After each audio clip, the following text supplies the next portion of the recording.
अगर जयराम महतो गिरिडीह लोकसभा से जीत जाते हैं तो जो है सबसे बड़ा अगर धक्का लगता तो सुदेश महतो को लगता। लेकिन ये सवाल जो है सुदेश महतो पे अप्लाई होने से पहले जो है जयराम महतो पे अप्लाई हो गया और जयराम महतो जो है गिरिडीह लोकसभा से हार गए। तो दोस्तों, जिस तरह से झारखंड में लोकसभा चुनाव को लेकर तमाम राजनीतिक दलों में जो है हमेशा ही एक उथल पुथल का माहौल रहा, लेकिन जब चुनाव परिणाम आया तो चुनाव परिणाम में बहुतों को पॉजिटिव व्यू देखने को मिला और बहुतों का जो है नेगेटिव व्यू। आज नेगेटिव बात कहने वाले यानी कि जो सबसे ज़्यादा अगर बातें निकल के आई है, जो जेबीकेएस की तरफ से 8 लोकसभा सीट जो उन्होंने फाइट किया था उनमें से जो है एक भी सीट उन्हें क्लियर नहीं हुआ, यानी कि एक भी करना पड़ा।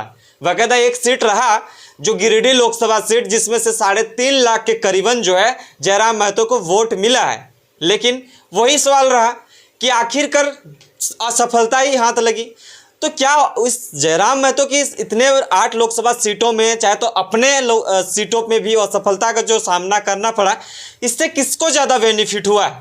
कुछ लोगों को जो है, क्योंकि जयराम महतो का समर्थक लाखों हजारों में करोड़ों में हैं, उन लोग के दिमाग में बहुत सारे सवाल जो है उनके दिमाग में चल रहा है। आखिरकार इस तरह का घटनाक्रम कैसे सामने आया?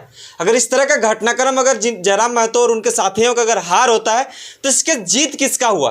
अगर जीत हुआ भी तो किसको ज़्यादा, सबसे ज़्यादा जो है बेनिफिट हुआ, सबसे ज़्यादा किसको फ़ायदा पहुंचा? कुछ सवाल हमारे बीच हैं जो पिक करके आप लोग तक भी हम पहुंचाने का कोशिश करेंगे, जानने का प्रयास करते हैं। जयराम महतो और उनके साथियों के जो 2024 का लोकसभा चुनाव का जो हार हुआ, इसको सबसे ज़्यादा अगर लाभ मिला है तो उन घटक दलों को मिला है जिनको उन्होंने हमेशा ही सत्ता पे जो रहे और सत्ता का हमेशा ही उन लोग कहते हुए नजर आए कि ये 5 साल के दरमियान इस तरह से काम नहीं किए, इस तरह से होना चाहिए, इस तरह का कार्यकाल होना चाहिए, लेकिन उस तरह का नहीं हुआ। जयराम महतो खुले मंचों से ये कहते हुए नजर आते थे कि जो काम नहीं करेगा उसका हम साथ नहीं देंगे, अगर वोट दिए हैं तो काम भी लेंगे।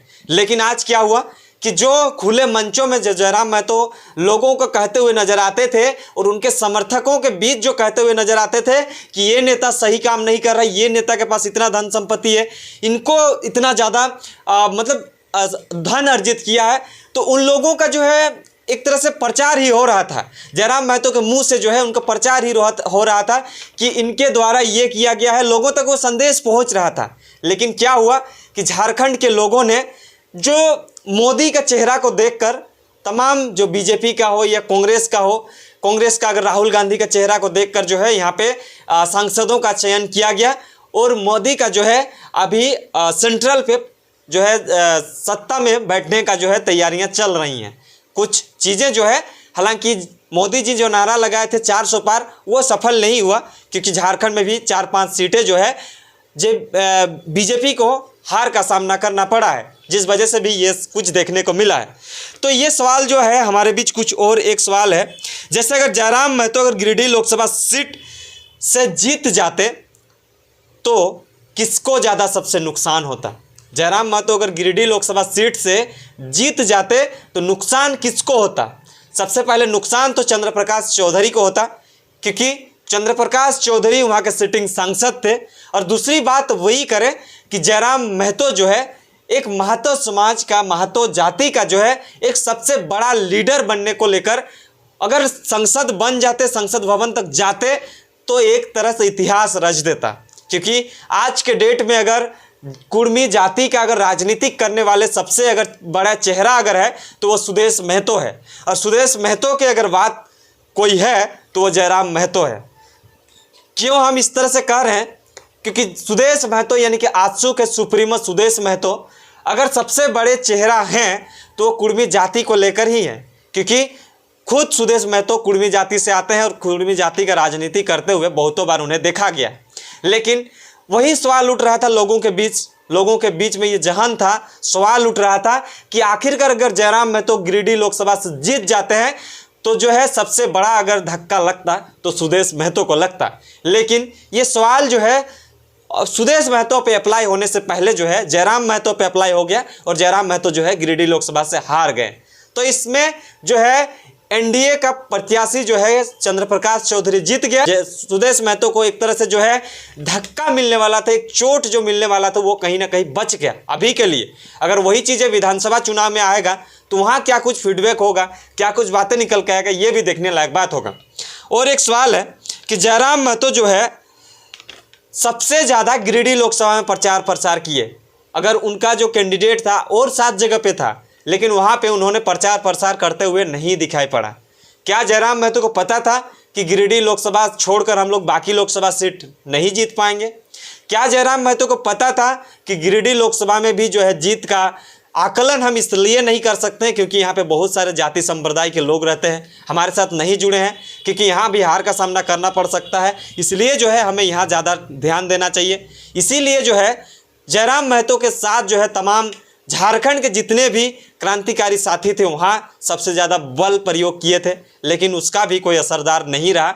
हालांकि लगा तो हार का ही सामना करना पड़ा, लेकिन इतिहास में एक ऐसा दर्ज कर दिया कि 3 लाख 3.5 लाख के करीब जो है वोट लाना एक निर्दलीय प्रत्याशी, ये कहीं ना कहीं इतिहास के पन्ने में जो है दर्ज हो जाता है झारखंड के इस इतिहास में।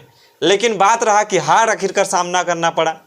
लेकिन सवाल वही रहा है कि आखिर जयराम महतो गिरिडीह लोकसभा सीट छोड़कर क्यों दूसरे जगह प्रचार प्रसार क्यों नहीं करने गए, क्योंकि और भी तो लोकसभा सीटों पे उन्होंने कैंडिडेट उतारा था, लेकिन वहाँ का जो है उस तरह से माहौल शायद नहीं बन पाया। और जयराम महतो को लगा भी होगा कि अगर हम केंद्रीय अध्यक्ष हैं और केंद्रीय अध्यक्ष होने के बाद अगर मेरा ही सीट नहीं क्लियर होता है तो आखिरकार हमारे लिए JBKSS के लिए एक बड़ी पहल नहीं होगी, एक तरह से हार होगी। लेकिन कितनों भी मशक्कत करने के बाद जो है जयराम महतो उस जगह तक नहीं पहुंच पाए जिस तरह से वो सोच रहे थे और लोगों का विचार था। लेकिन प्यार जो है लोगों का 3.5 लाख जनताओं का प्यार उन्हें जो मिला है वो कहीं ना कहीं एक काफिले तारीफ है और उस चीज़ों को लेकर झारखंड में अभी भी चर्चा बनी हुई है। लेकिन एक चीज़ और भी ध्यान रखने वाली बात है कि जीत जो हासिल किए हैं उन लोग की चर्चा से ज़्यादा जो है 8 लोकसभा सीटों में और जयराम महतो का चर्चा जो है सबसे ज़्यादा देखने को मिल रहा है। ऐसा क्यों है? क्योंकि जनता का प्यार इन्हें मिला था, लेकिन जनता का प्यार कुछ बहुत कम हुआ होगा, जिस वजह से जो है उन्हें हार का सामना करना पड़ा। कुछ और 1-2 सवाल है ये जानने का प्रयास करते हैं कि JBKSS को 2024 के इस लोकसभा चुनाव में जयराम महतो और उनके साथियों को हार जाने का क्या सबक मिलता है। लोग भी सवाल कर रहे हैं, आखिरकार इतना प्रचार प्रसार, इतना कुछ लोगों का जनसमर्थक मिलने के बावजूद भी जो है जयराम महतो को हार का सामना करना पड़ा है। इससे JBKSS को क्या फ़ायदा मिला है, इस चीज़ों को भी जानने का प्रयास करते हैं।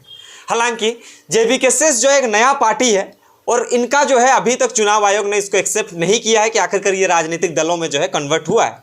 लेकिन इससे एक फ़ायदा ये भी मिलता है कि ये जो 8 लोकसभा सीटों में जिस तरह से इन्होंने दावेदारी पेश की, ये सबसे बड़ी बात है। हार ही सही, लेकिन दावेदारी तो पेश की, लेकिन दावेदारी पेश करने का क्या सबक मिला? हार ही सही, लेकिन सबक बहुत कुछ मिला है। जैसे कि इन लोग का बूथ कमेटी तक का जो है सबसे निचले तबके तक का जो है इन लोग का पार्टियों का जो है मजबूती प्रदान हुआ है।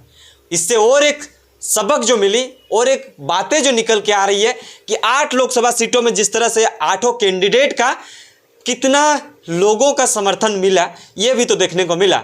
हालांकि 8 लोकसभा सीटों में जो है जोरदार तरीके से जो है समर्थन मिला है, वो गिरिडीह, रांची, हजारीबाग और धनबाद में सबसे ज़्यादा देखने को मिला है, क्योंकि यहाँ पे जो है आभार जनसमर्थक मिला है, लोगों को वोट के माध्यम से जो है उन्होंने प्यार दिखाया।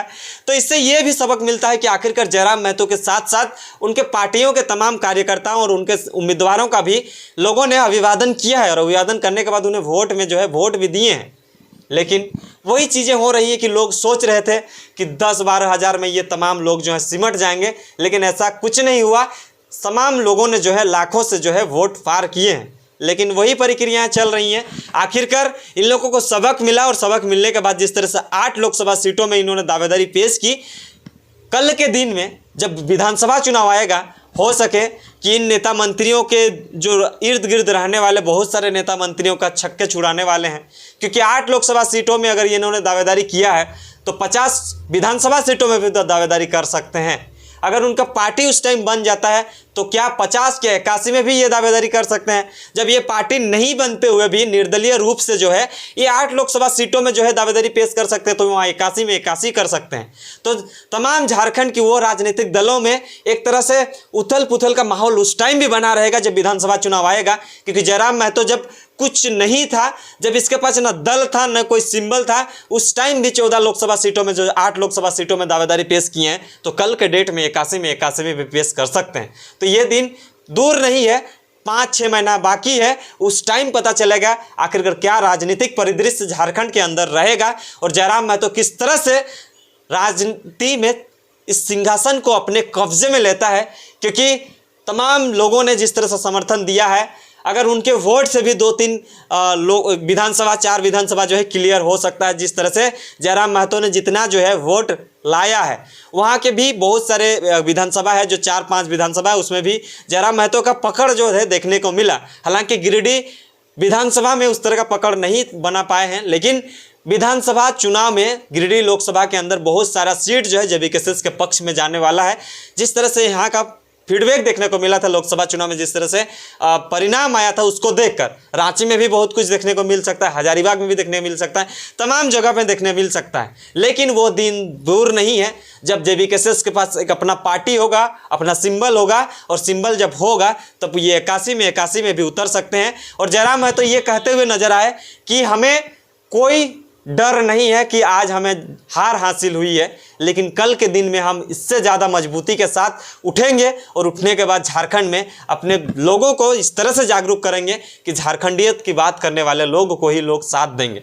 बने रहें, देखते रहिए और आपसे इसी तरह का वीडियोज़ के साथ मिलेंगे।